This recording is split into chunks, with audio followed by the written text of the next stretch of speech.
Hey everyone, welcome back to my channel. I'm Madeline Vaughn, and today, now that ARCs are out in the world and we're waiting on feedback from those, I am going to sit down and create my writing playlist for book 2. It's the second book, which is still considered a prequel to the actual series. This was the first one that'll be out on January 13th. But the second one, I am starting to outline, and I have so many ideas that I want to get down on paper.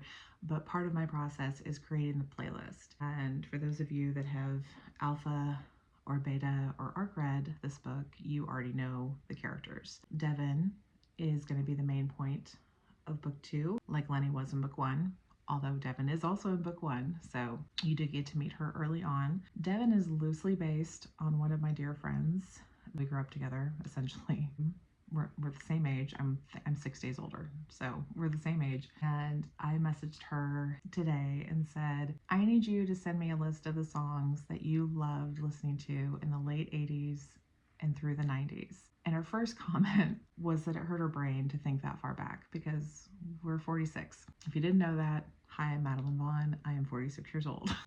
But yes, so I asked her to stretch back into the caverns of her literal mind and try to dig out the songs that we loved during that time. And the list she sent me, 1 made me laugh, and 2 was like, okay, I can write a book, this will work.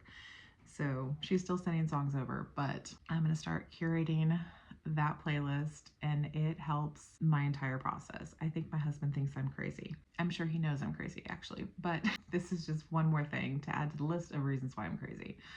Anyways, so that's what I'm doing today. I'm going to sit down and start adding the songs that she sent me and the ones that I remember us really enjoying during that time frame to a playlist, and then get to work.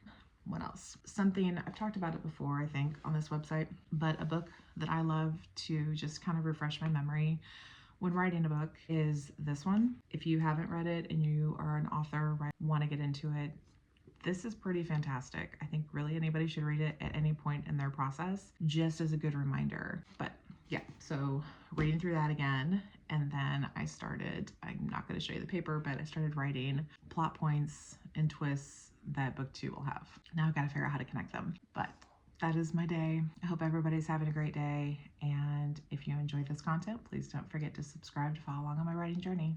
Thank you.